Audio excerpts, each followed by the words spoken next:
समय की बात है जब एक छोटे से गांव में रहता था एक किसान धर्मपाल नामक। धर्मपाल खेती बाड़ी करके खुद फसल उगाता था। उसके पास कुछ पशु भी थे, जैसे मुर्गी, सूअर, बकरा और एक बड़ी सी गाय जिसको बहुत ज्यादा पसंद करता था। गाय से उसको काफी प्यार था क्योंकि वह हर रोज बहुत सारा दूध देती थी। धर्मपाल की कमाई ज्यादातर गाय के दूध से ही मिलती थी, तो वो चाहता था कि गाय हमेशा स्वस्थ रहे। एक दिन जब धर्मपाल खेत में काम कर रहा था, उसका बेटा रोते हुए उसके पास आया। पापू, पापू, जल्दी आइए। क्या हुआ बेटा? गैया बीमार हो गई शायद, जमीन पर पड़ी है और अजीब आवाजें निकाल रही है, दूध भी नहीं दे रही है। किसान और उसका बेटा तुरंत घर की ओर गए तो देखा कि गैया बहुत कमजोर लग रही थी। जब दूध निकालने की कोशिश की तो दूध भी नहीं निकला। किसान बहुत ही परेशान हो गया। अगर यह दूध नहीं देगी तो मैं क्या करूँगा? बिना दूध के ये तो बेकार है मेरे लिए। हर बार इसके लिए दवाई और देख रेख करने का समय नहीं है मेरे पास। कुछ न कुछ करके इससे छुटकारा ही पाना पड़ेगा। किसान को लगा कि अब गाय ठीक नहीं हो पाएगी, तो उसको खड़ा करके वन की ओर चलाते गया। गाय ने बहुत दूध दिया और अब वह उसके लिए बेकार हो चुकी थी। जंगल के भीतर पहुंचने के बाद किसान ने गाय को खुला छोड़ दिया और वहां से चला गया। बेचारी गैया अकेली और असहाय खड़ी रही। थोड़ी देर बाद गाय जंगल से डरने लगी और वहां से निकलने का रास्ता ढूंढने लगी। अपनी हिम्मत जुटाकर चलने लगी। बहुत देर बाद आखिरकार वह खुली जगह पर पहुंच गई, पर उसको पता ही नहीं था कि वह कहाँ आ गई। अचानक से उसने एक छोटा सा घर देखा और जल्दी उसकी ओर चलने लगी। घर तक पहुंचते ही वह थकावट से बेहोश गिर पड़ी दरवाजे के पास। यह एक गरीब आदमी मधु का घर था। सुबह सवेरे मधु बाहर आया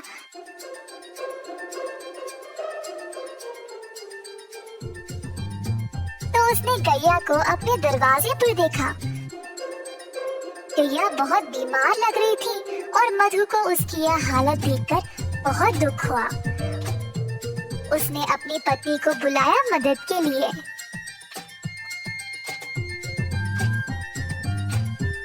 ओ सुनती हो, यह बेचारी गैया बहुत बीमार है, इसका ख्याल रखना पड़ेगा। मेरे पास थोड़ा सा घास और चावल है जो यह खा सकती है। मधु ने जो कुछ थोड़ा सा खाना था वो ले आया और गैया के सिर पर गीला कपड़ा रखा।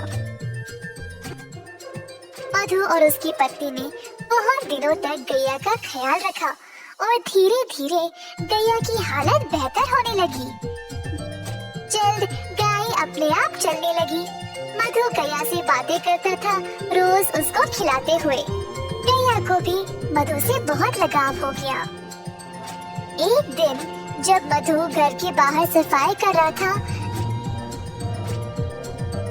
गैया उसके सामने आ गई। अपना पैर जमीन पर पटका और मजबूती से खड़ी हो गई। पहले मधु को समझ नहीं आया, फिर उसको लगा कि शायद वो दूध देना चाहती है।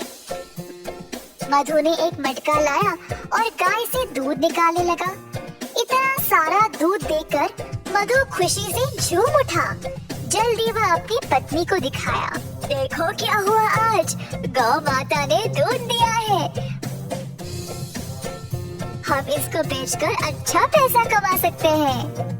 ये तो कमाल हो गया जी, प्रभु ने हमारी प्रार्थना सुन ली। ठीक है, आप जल्दी बाजार जाइए और इसको बेचकर पैसे ले आइए। आज रात हम घर पे दावत करेंगे। तो मधु गया बाजार और दूध बेचकर अच्छा पैसा कमाया।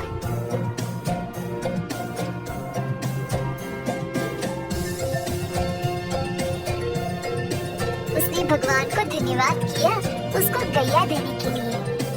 मधु दूध बेचने लगा और जल्द अपने शुद्ध दूध के लिए मशहूर बन गया। गांव वालों को अब केवल उसी का दूध चाहिए था जिसके लिए अच्छी रकम भी दिया करते थे। इस बात की खबर धर्मपाल तक पहुंच गई।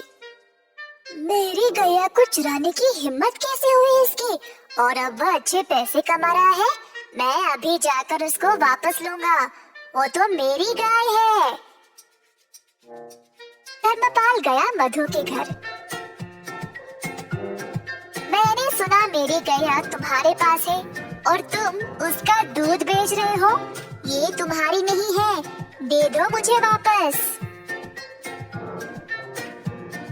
यह सच नहीं है, गाय बहुत बीमार थी और मरने वाली थी।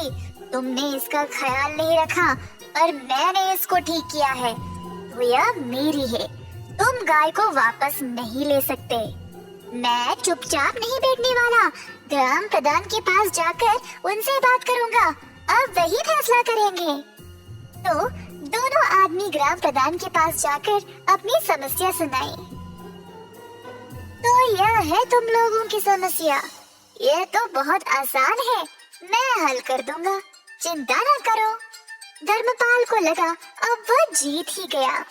उसको पता था कि वही गाय का असली मालिक है, तो बस उसी का नाम सुनने का इंतजार करता खड़ा रहा। तुम दोनों गाय के दाएं और बाएं खड़े हो जाओ। तो दोनों इसी प्रकार गाय के आजू बाजू में खड़े हो गए। कुछ देर तक सब चुपचाप थे। अचानक से गाय अपनी जगह से हिली और मधु के पास आकर खड़ी हो गई। अतः ग्राम प्रधान ने यह निर्णय लिया कि गाय मधु की ही है, क्योंकि उसी ने उसको प्यार दिया और उसको अच्छे से ख्याल रखा। अब गैया ने अपना मालिक खुद चुना है, तो मैं इसकी इच्छा टाल नहीं सकता। मधु, ले जाओ अपनी गाय को। मधु बहुत खुश हो गया और गैया को अपने घर ले चला।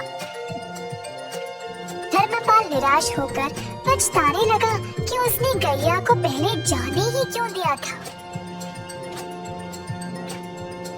इस कहानी से हम यह सीखते हैं कि कठिन समय में अपने वरदान को ऐसे ही जाने ना दें। आपके पास जो है उसको हमेशा महत्व दें।